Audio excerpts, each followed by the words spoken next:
조갑제 TV 시청자 여러분 안녕하십니까? 2021년 5월 22일 오전 8시입니다. 이제 한미 정상회담이 다 끝났습니다. 단독회담, 그리고 소수회담, 그리고 확대회담을 거쳐서 합의문이 나오고 기자회견도 있었습니다. 역시 조 바이든 미국 대통령은 상원에서 30여 년 동안 근무하면서 안보 외교 분야에만 종사했던 미국 최고의 전문가입니다. 역시 정상회담을 매우 노련하게 이끈다는 생각이 듭니다. 트럼프의 난폭한 좌충우돌식 방식과는 완전히 다른 아주 세련된 모습을 보여주었습니다. 문재인 대통령과 얼굴 붉히지 않고 그러면서도 미국이 하고 싶은 말, 미국이 하고 싶은 정책을 관철시켰다는 점에서 상당히 좀 고단수라는 느낌이 들었습니다. 그리고 적절하게 언론을 활용을 했습니다.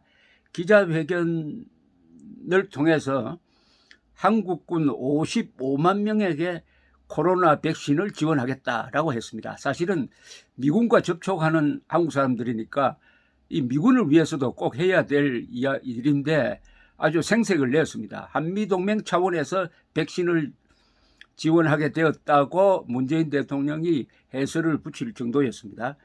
그리고 문 대통령이 자랑하고 싶은 게 하나 있을 겁니다.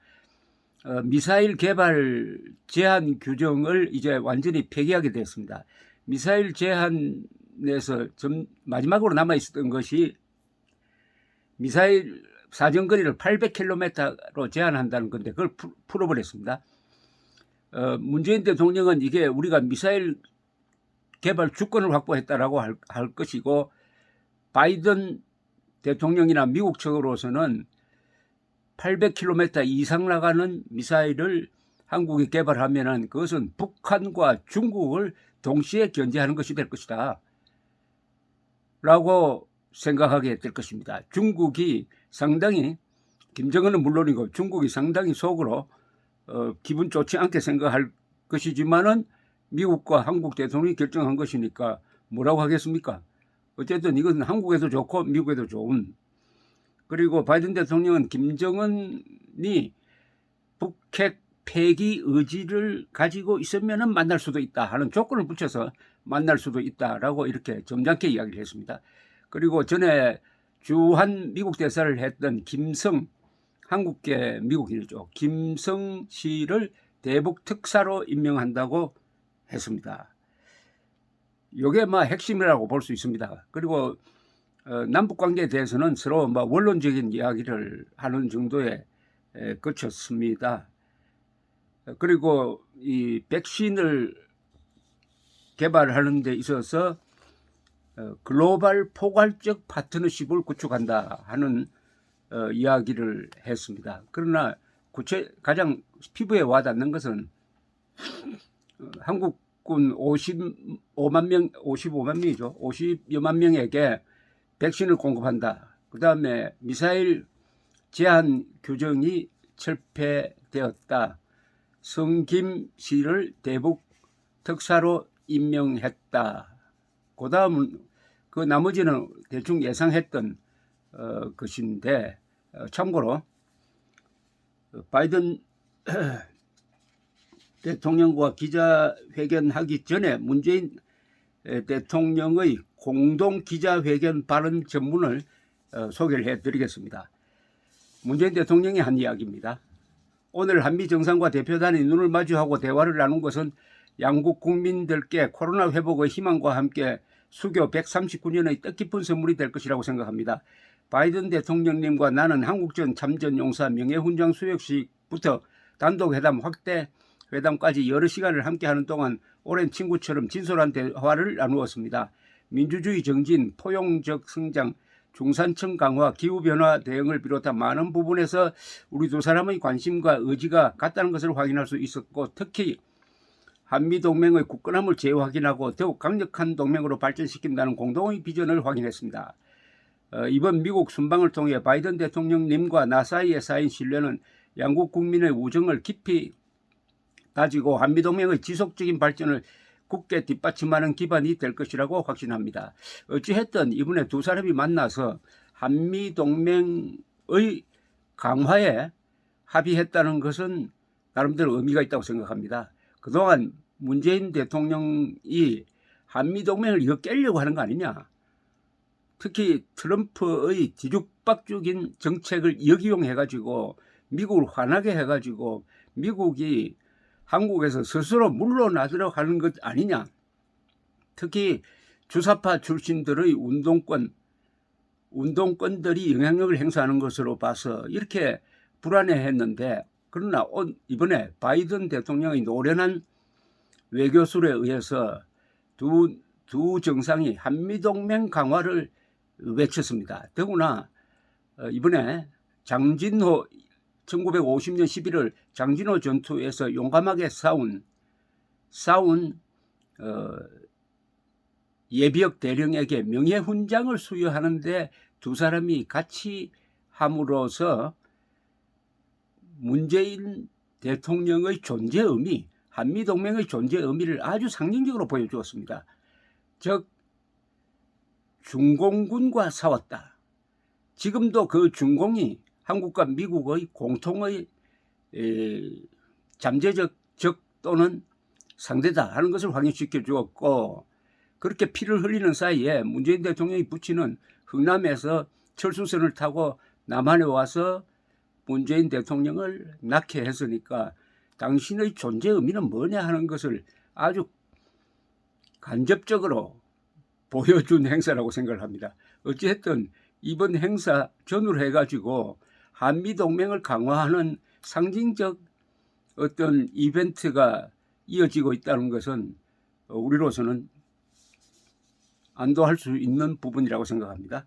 이어서 문재인 대통령은 이렇게 이야기했습니다. 양국이 함께 이루어야 할 가장 시급한 공동과제는 한반도의 완전한 비핵화와 항구적 평화입니다. 얼마 전 바이든 행정부의 대북 정책 검토가 마무리되었습니다. 싱가포르 공동성명 등 과거 합의를 토대로 현실적이고 실용적인 접근을 통해 북한과의 외교를 모색하겠다는 바이든 정부의 대북 정책 방향을 환영합니다. 검토 과정에서 양국이 빈틈없는 긴밀한 공조를 이룬 것을 높이 평가합니다. 바이든 대통령의 성김 대북 특별대표 임명을 환영합니다. 미국이 북한과 대화를 통한 외교를 할 것이며 이미 대화의 준비가 되어 있다는 강한 의지의 표명이라고 봅니다. 한반도 문제에 대한 전문성이 탁월한 분이 임명이 되어 더욱 기대가 큽니다. 참고로 이 성김 씨의 부친은 박정희 대통령 때 정보부의 간부로 근무했던 분입니다. 바이든 대통령님과 나는 남북 간, 북미간이란 말은 있으면 안 되는데 북미 간 약속에 기초한 대화가 평화로운 한반도를 만들어가는데 필수적이라는 믿음을 재확인했습니다. 아울러 바이든 대통령님은 남북 대화와 협력에 대한 지지도 표명했습니다. 북한의 긍정적인 호응을 기대합니다. 강력한 안보가 뒷받침될 때 우리는 평화를 지키고 만들어갈 수 있습니다. 우리 두 사람은 연합방위태세를 더욱 강화해 나가기로 하고, 이 말이 아주 흥미롭습니다. 그러면은 지금 중단된 한미군사훈련 재개해야 된다는 이야기가 되거든요. 전시작전권 전환을 위한 양국의 의지를 재확인했습니다. 기쁜 마음으로 미사일 지침 종료 사실을 전합니다. 바이든 행정부 출범 초기 한미 방위비 협정 타결과 더불어 한미 동맹의 굳건함을 대외적으로 과시하는 상징적이고 실질적인 조치입니다.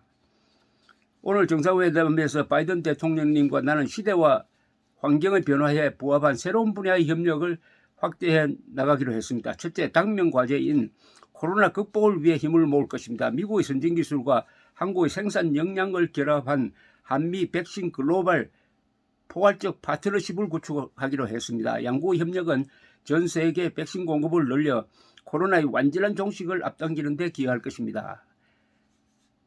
이러한 백신 협력이라는 큰 틀에서 한미동맹의 공고함을 보여줄 수 있는 중요한 발표가 있었습니다. 바이든 대통령의 한국군에 대한 백신 공급 발표에 감사의 말씀을 전합니다. 미국의 발표는 한미동맹의 특별한 역사를 보건 분야로까지 확장한 뜻깊은 조치라고 생각합니다. 말하자면 한미동맹이 군사동맹에서 가치동맹이고 가치동맹에서 이제는 보건동맹으로까지 확대되었다, 이런 이야기죠.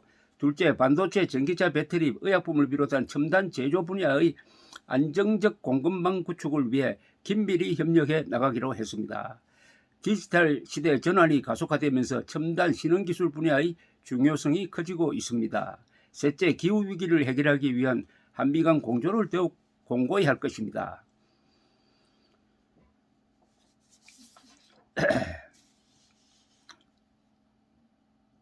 바이든 대통령님과 나는 한국전 참전용사 랄프 푸켓 대령님의 명예훈장 서훈식에 함께했습니다. 영웅들의 숭고한 희생으로 뿌리내린 한미동맹을 바탕으로 양국이 새로운 미래를 함께 열어갈 것이라는 확신을 가질 수 있었습니다. 뭐 이런 내용입니다. 그 다음에 해외 원전 시장 공동 진출을 위한 협력도 강화하기로 했습니다. 이건 좀 엉뚱하게 들리죠. 국내에서 원자력 발전소 짓고 있던 원자력 발전소도 뭐 폐쇄한다느니 또는 새로 만들 계획으로 있는 발전소를 허가를 내주니 많으니 하면서 탈원전 정책을 쓰면서 해외에 원전 수출하는데 같이 협력하자고 하니까 이게 앞뒤가 맞지 않아도 이게 유분수지. 정말 이해가 안 됩니다. 체코에 가서도 한국 원전사라고 했는데 아니 위험하다. 한국에서는 위험하다면서 그 원전 기술을 외국에 판다고 한다는 게 이게 말이 됩니까? 제발 문재인 대통령 임기 1년도 남지 않았으니까 이 기간 동안에 탈원전 정책 포기해 주기를 바랍니다. 감사합니다.